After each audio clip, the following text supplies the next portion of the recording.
Catalina. With me, I'm David Smoak. Bob Thompson, he's the principal owner of Thompson Sports Group.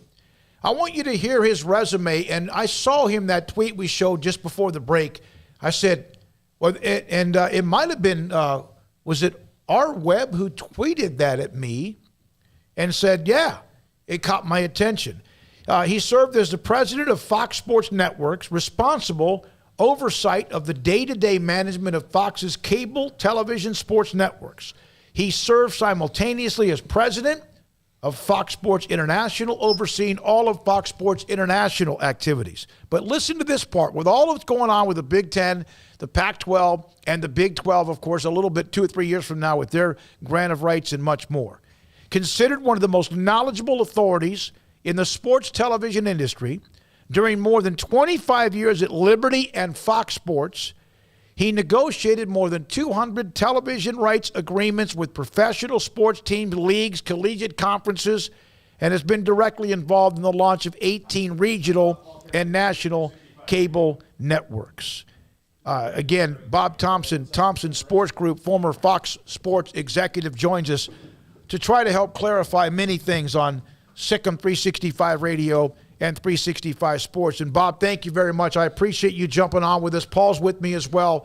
How much of all of what you've seen, with so much being reported, this and that, are you sometimes going, well, that's not true, that can't be right, or that's not the way it works? Well, quite a bit of it is totally incorrect. But and if anybody tells you they know exactly what's going on, they're lying to you. I mean, this is a three-dimensional chess game played out on so many levels with so many moving parts. It's just really hard to separate the reality from the dreamland. So let's just put me in the room with Fox and the Big Ten right now and whoever is trying to negotiate with them for the rest of those TV rights. How does that work, and what are the big swings that the Big Ten is taking to try to get that money that they're going to get? Right. Well, first, I listened to your last segment, and I don't know that I necessarily agree that Fox is running the negotiations. Fox is certainly a part of the negotiations because they're clearly going to be the primary package holder for the network or for the conference. But the flip side is that you got to remember, Fox also owns 60-some% of the Big Ten network. So anything that gets done below that primary tier has some effect on the Big Ten network. So Fox being involved in that is certainly, I can see, reasonable. I can understand the uneasiness amongst the other potential bidders to have, use the proverbial fox in the hen house, so to speak. But at the end of the day, the conference is going to make the call as based on the right money and the right fit so that all the packages work together. Bob, did you see this becoming what it is today back when you started doing all this and watching the networks and college football explode and these TV deals you negotiated? It's interesting, that these deals, or the realignment, basically moves in concert with the expiration of television rights agreements. That was the case back when the Southwest Conference fell apart and the Big Eight and the Southwest Conference merged. That was the case in 2009-10 when, Colorado took off, Nebraska took off. You had some movement to the SEC from Missouri and Texas A&M. Same thing. That was 2009-2010 with the expiration of television agreements. Then we had quite a few years off because the Pac-12 and the Big 12 both went with 12, 13-year deals. So we've been sitting here since then, waiting for this moment to come. So it's not really surprising to me that at this point you're starting to see some movement. I guess the question becomes, is there more? And if so, who and when?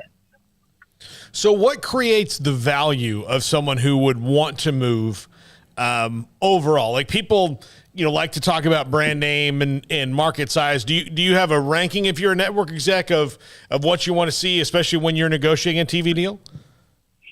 Sure. I think TV and the conferences look for some similar things, but some different things.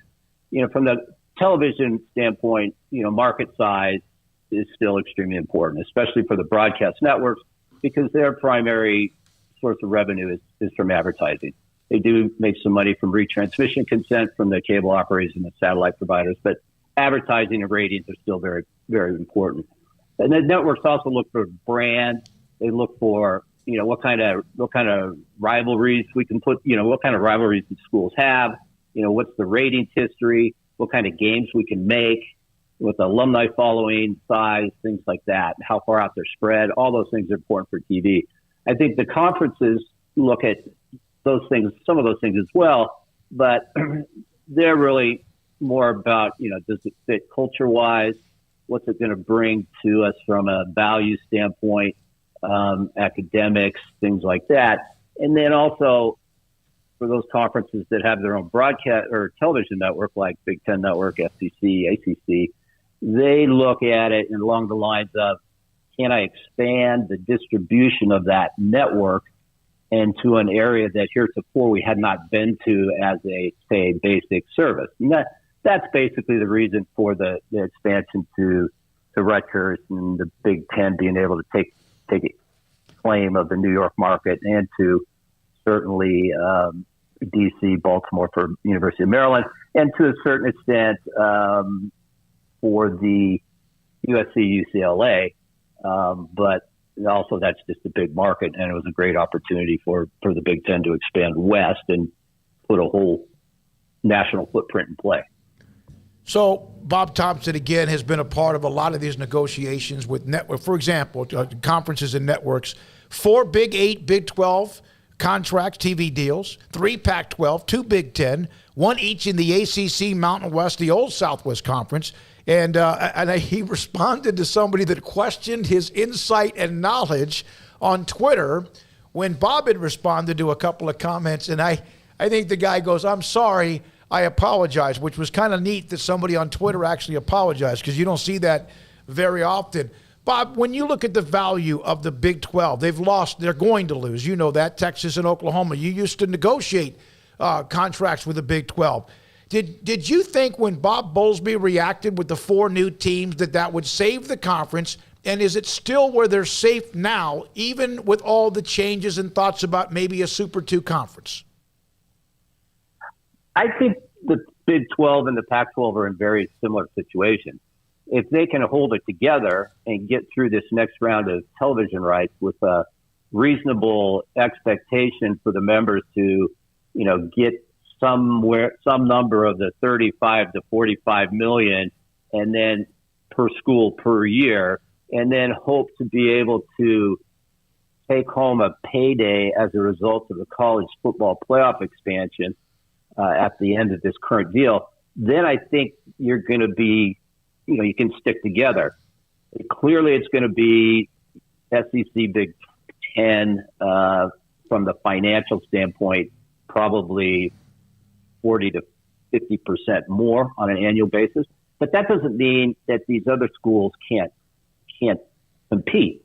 I think as long as they have some, reasonable revenues and a clear path to a college football playoff berth, that they'll be comfortable in that type of a situation. I think the biggest mistake right now would be for people to run, because first of all, there may be nowhere for them to run to at this point. But to do that and then ultimately end up in a situation where they're, the not going to be able to compete as well as they would in the situation that they're currently in. Who has the advantage right now, in your opinion?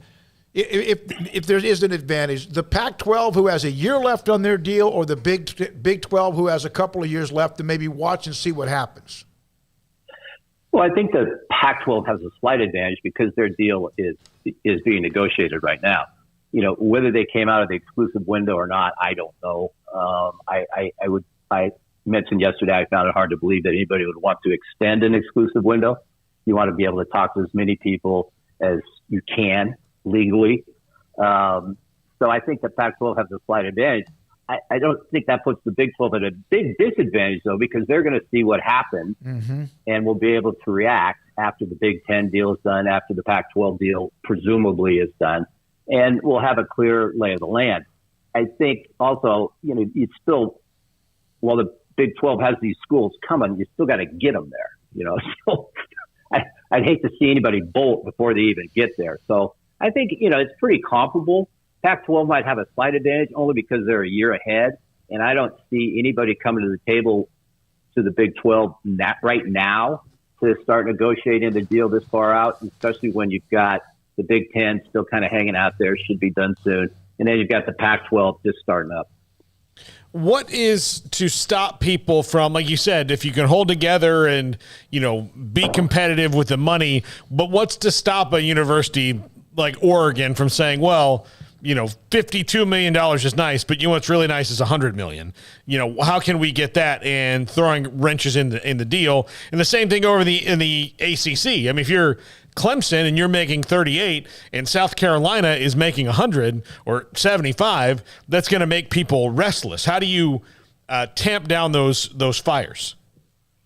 Well, in the case of the ACC, you have this existing grant of rights, which is what the schools pledge basically contractually to the conferences for their athletic rights, television rights, and then the conference amalgamates those rights and combines them and sells them to the network. So the ACC is pretty much locked till 2000. I think it's 2036 or something like that. Yeah. That's not to say a bunch of them couldn't rise up and say, we're going to challenge because we're falling behind, and that's always a possibility. But I don't think it's real likely right now. But now, if you look at Oregon, that's a different situation because with the expiration of the big Pac-12 media rights, Oregon's grant of rights will expire as well.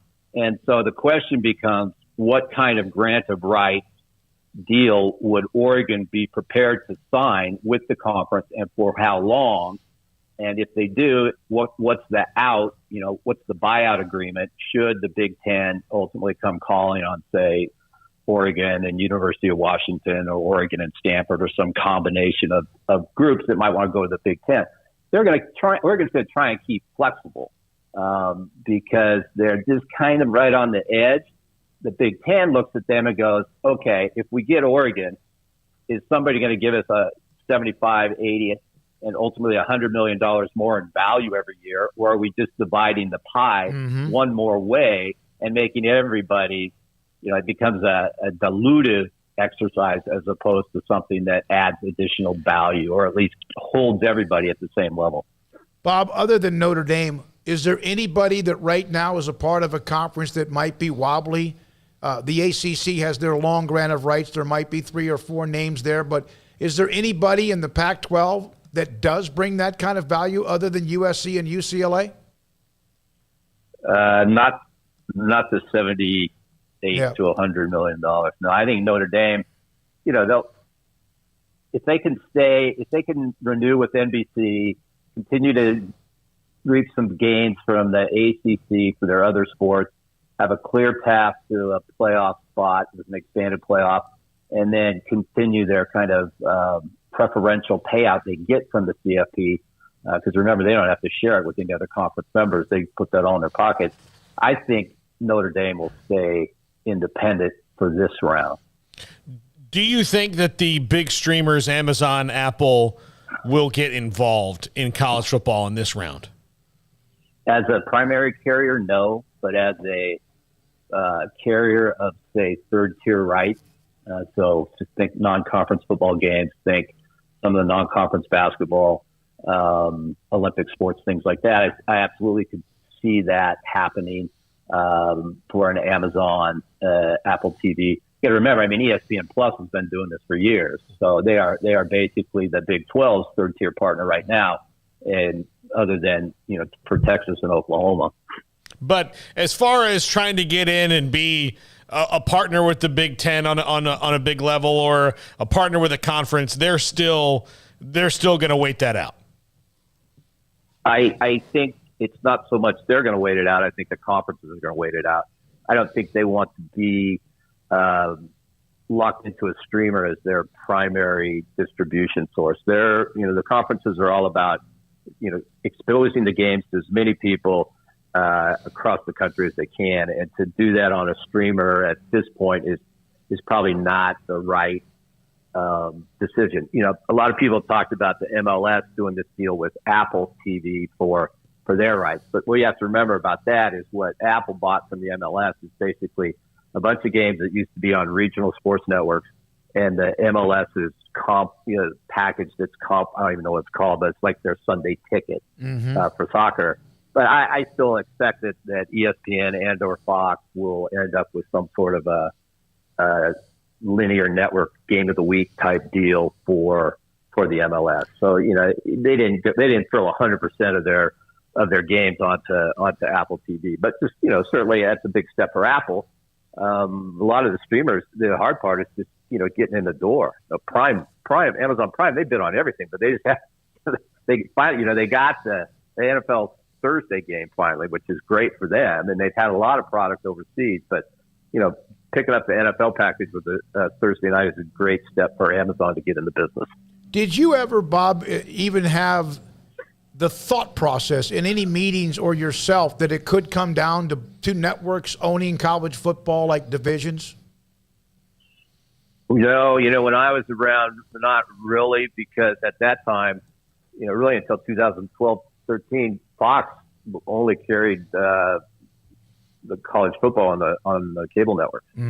Fox Broadcasting really didn't get involved. We had a round with the BCS, kind of like 3 and done, but until the Pac-12 and Big 12 deals that were done in 2012, 13, that range, Fox was never really, the broadcast network really carried anything. So I didn't really think that at one point. But once Fox got into the Big Ten, you could kind of see the handwriting on the wall, as the Big Ten network played out. And Fox had the broadcast package for the first time, and then ESPN threw all their weight behind the SEC.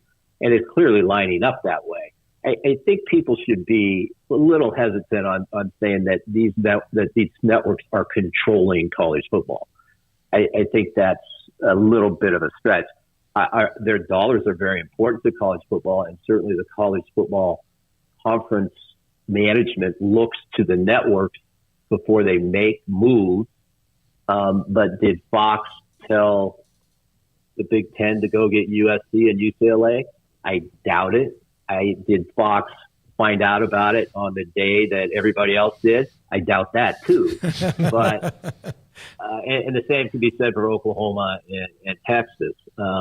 It'd be very normal for the SEC, for Greg to pick up the phone and call Burke Megas at ESPN and say, "Hey, what would this do? What does this do?"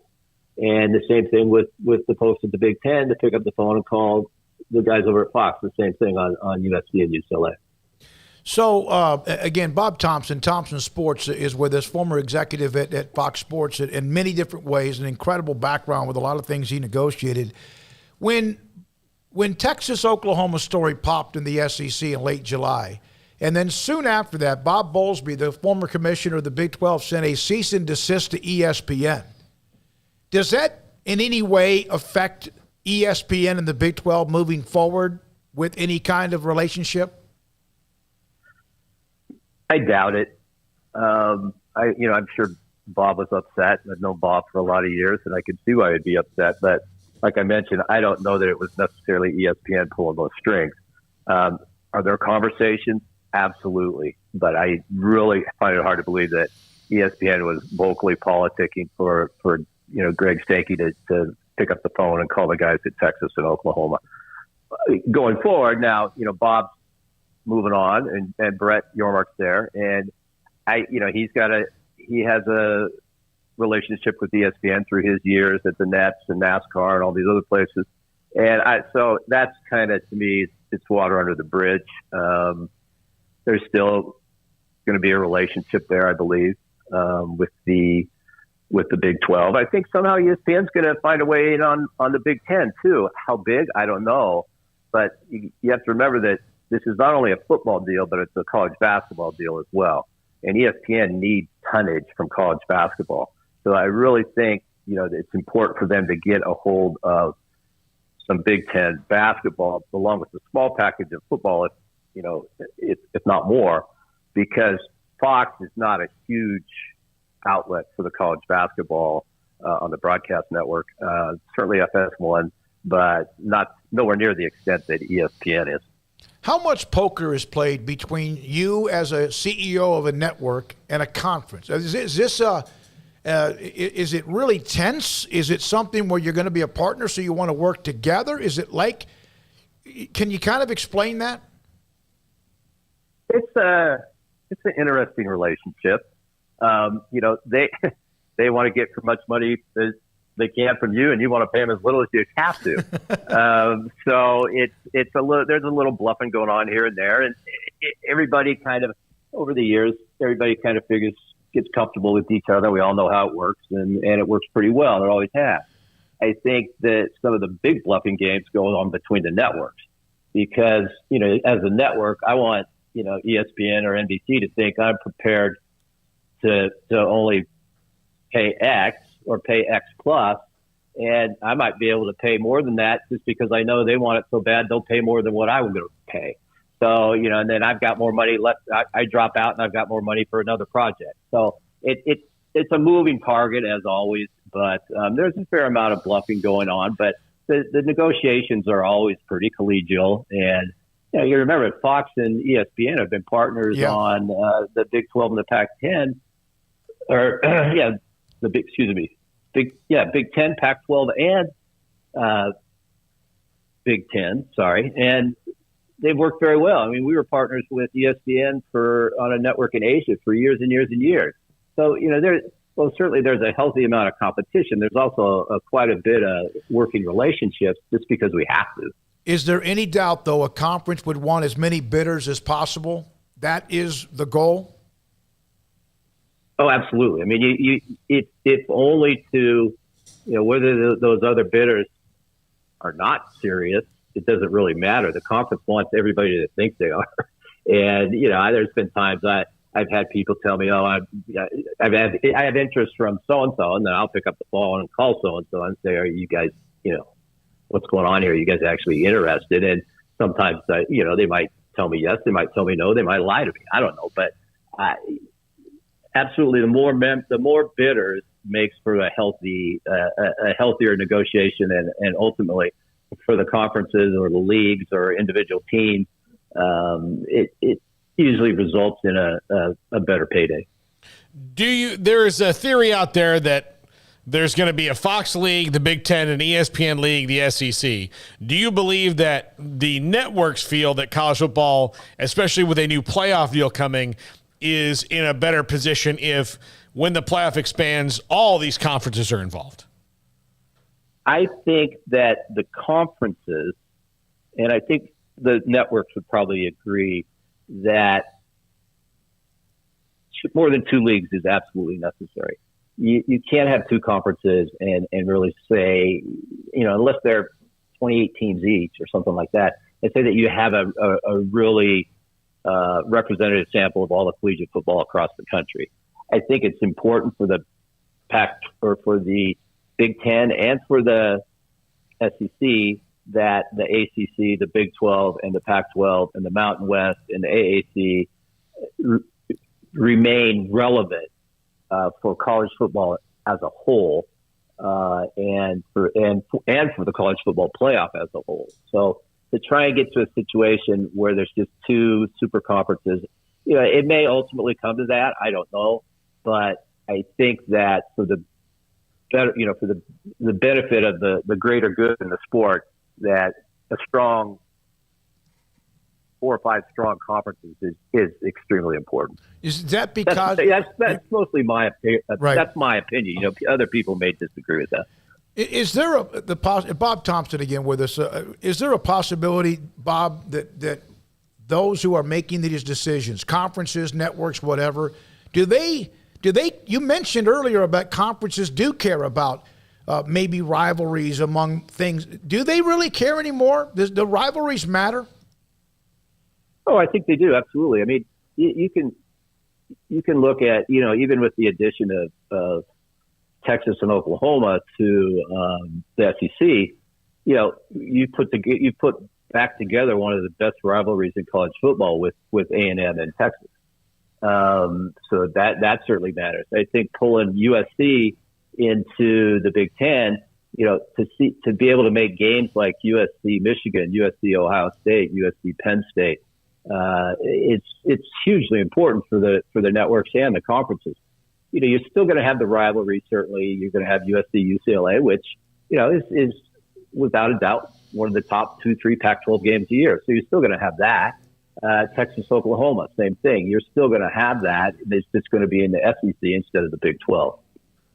Is part of this also when people think about it and you lose rivalries, you get new ones, but you're still a television network. If you were making a show about cops, you'd want the best cop show. If best lawyer show, you want the best football show you can have, right? So that's the best teams or the biggest brands playing each other. Hopefully in the biggest market. Absolutely. So, and I know we're going longer, Bob, than I asked you to go. I appreciate That's all that. right. I got plenty of time. So Rutgers, and a lot of times Rutgers gets tossed around, but, well, they're only in it because they carry New York or whatever.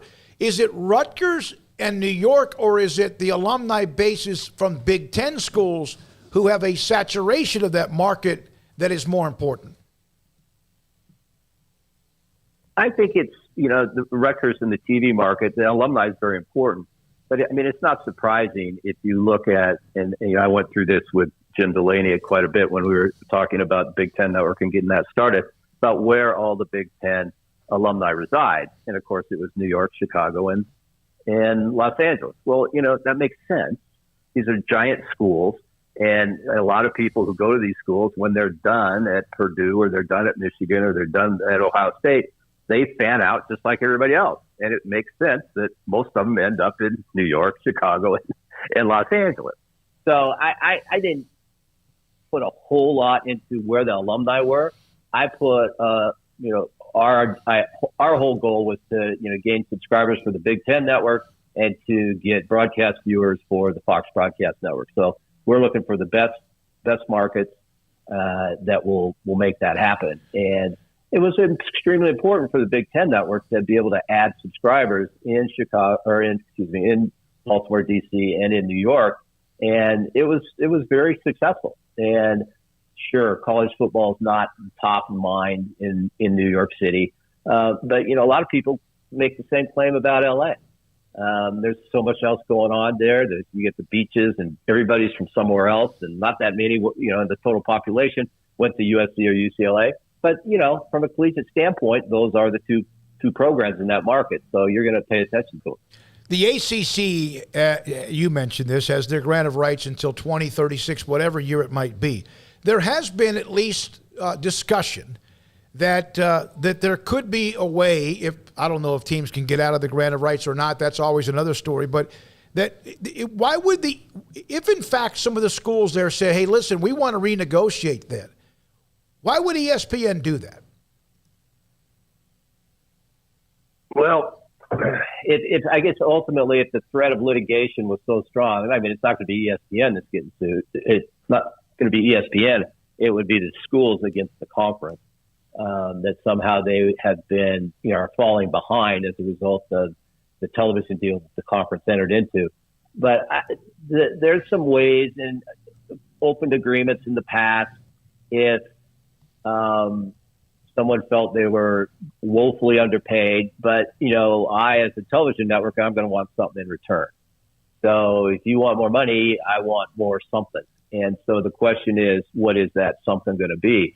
Usually, from our standpoint, it was always we'd go for an extension and add on more years. Well, for a deal that already goes to 2036, that hardly makes any sense. So then you start thinking about what other things are there. And, maybe there's, I don't know, the ownership structure of the ACC network, the ESPN Plus rights, what could be done there? There might be ways to get other money or unlock other value within the conference that's currently not being monetized with ESPN. And maybe that's something that the ACC can put forth in exchange for bumping up the annual payment. I don't see ESPN just unilaterally agreeing to shorten the deal. That would be ludicrous. Did you ever at any time bump into Brett Yormark? Yes, I was on the one side of a negotiation. I was doing some work for the Yes Network, and he was at the Nets. And very, very smart, very, very aggressive. He's going to. It's not going to be the Big 12 conference of Steve Hatchell, Dan Beebe, and Mr. Bowlesby. They're going to be go-getters. There's no doubt about it. I think Brett's a very fast learner, and he will have the conference moving very fast, very quickly. Can you see him thinking outside the box, whatever the heck that might mean, with the possibility of extra revenue that some haven't really even thought much about? Absolutely. I mean, I think you look back, and I also had some dealings with him when he was at NASCAR, and we owned Speed Channel, and I used to deal with NASCAR quite a bit. And what he was able to do to expand the popularity of NASCAR beyond, the good old boy network of the South, opened an office in New York City and did some very groundbreaking, cutting edge deals for NASCAR. Was very impressive, and the same thing with the Nets. I think a lot of people will say that arena in Brooklyn wouldn't be there without him single-handedly pushing it through. And I was not involved with any of that, but a number of my friends at the NBA are just still remark of how important he was to that whole process. So I think it's going to be good for the Big 12. I'm not saying that Bob Bowlesby was bad. Bob was a great collegiate administrator at Iowa, at Stanford, and as a commissioner, I think. But this is a time where you're trying to unlock dollars that heretofore haven't been unlocked. Brett's a great guy for that position. So the timing of Bowlesby's retirement and the timing of what's going on with college football's landscape is perfect, you think, with your mark? Yeah, I think it's a good change. It's not a subtle change. Some people are going to be, he's a hard charger, and some people are going to bristle at that. But I think at the end of the day, for the conference, it's a good thing. So I don't, if you don't mind me, and again, Bob, thanks for all of your time. It's incredible. I hope I can pick your brain a little bit. You may not have wanted to give me your number. The old days of the regional networks where you kind of were cutting your teeth a little bit, Prime Sports and all that, Liberty. How much fun was that? And was it like, what was that like at the time when a lot of people didn't even know what really was going on? It was a little wild westish. There was times we weren't sure we were going to be able to turn the lights on some days, but we continued to grow, and we grew the business responsibly and in the right markets, and continued to expand our holdings as far as the NBA, NHL, Major League Baseball games. We were lucky in that a lot of the old independent TV stations decided they no longer wanted to be in the sports business, and so we were able to pick up a lot of games from some independent stations and increase our offering. So it was great. I think when Fox came around, it was great, even better, because they wanted to expand and they had some money. So we started really going whole hog and buying things. And it really resulted in a business in the RSN business that gets a bad rap these days. But I read an article the other day that said that the baseball ratings for the RSNs are still the number one show in prime time in most networks or in most markets, which is in this day and age is really incredible.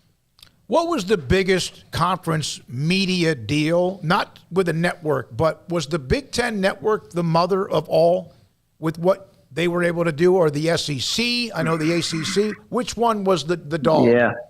I don't know the particulars of the SEC deal. I know for my personally, it is certainly the Big Ten network. I mean, we paid a lot of money to get in the business. We paid a lot of money for the rights over a lot of years. I think it was a 20-year deal with a 5-year tail.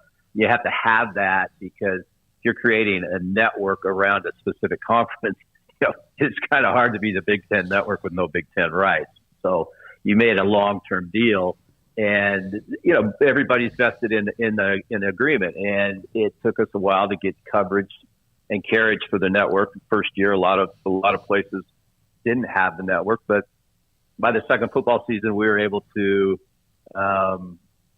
get it cleared pretty much everywhere throughout the conference. And to this day, it's certainly one of the most widely penetrated collegiate conferences. And from a money making standpoint, I got to think it's right up there with the SEC network. When you were dealing with the Big 12 at all back in the day, did you ever think or dream there would be something like the Longhorn Network and then what it actually ended up doing with college football? Actually, I did, because Fox, we actually bid on a similar scenario with the loss, and also with in fact, we owned the rights at Fox Sports Southwest for the Sooner Network at Fox Sports Southwest with Joe Castiglione. So, yeah, we knew all that was going on. Ultimately, they wanted to expand beyond the Southwest, and we didn't really, at Fox, like that idea. So we told the loss that, thanks, but no thanks. And ultimately, they did the Big Ten or the deal with ESPN. Interestingly enough, I think it was in 2010 or 11, and Texas and Oklahoma, and I guess Oklahoma State and Texas Tech were talking about going to the Pac-12. And, I got urgent phone calls from the guys at Fox. They wanted me to get on the phone with BB because they're trying to keep the conference together. And I said, what do you mean, the conference together? And it's like, well, Texas wants this Longhorn Network, and other schools don't like it. And that's why Nebraska left, and that's why A&M is going to leave, and all that stuff. And so we got on the phone, and at the end of the day, Fox agreed to waive the rights for them to go ahead and do the network and carry the network outside of their home territory, which previous to that would have violated our agreement. And so it was something that, literally kind of kept the conference from falling apart.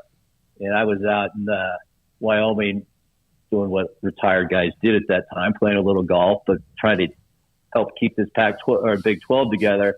And a bunch of our guys were sitting in a bar, and I came walking in, and they go, well, what happened? I go, well, I don't know. Watch ESPN. I'll probably be on the crawl in about 5 minutes. And about 5 minutes right to the minute, it runs across the bottom. Texas, Oklahoma staying in Big 12, granted right, and they all looked at me, and I'm like, well, what do you think I've been doing out there?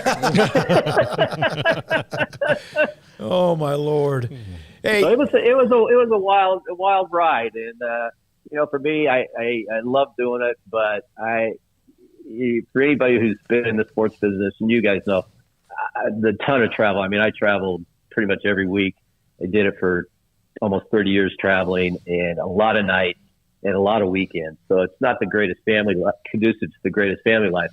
And after a while, I just got burnt out on the traveling. So didn't need to work. So I opened up a little boutique consulting firm and work when I want and play golf when I don't want to work. It's great to be able to That's the dream, Bob. There you go.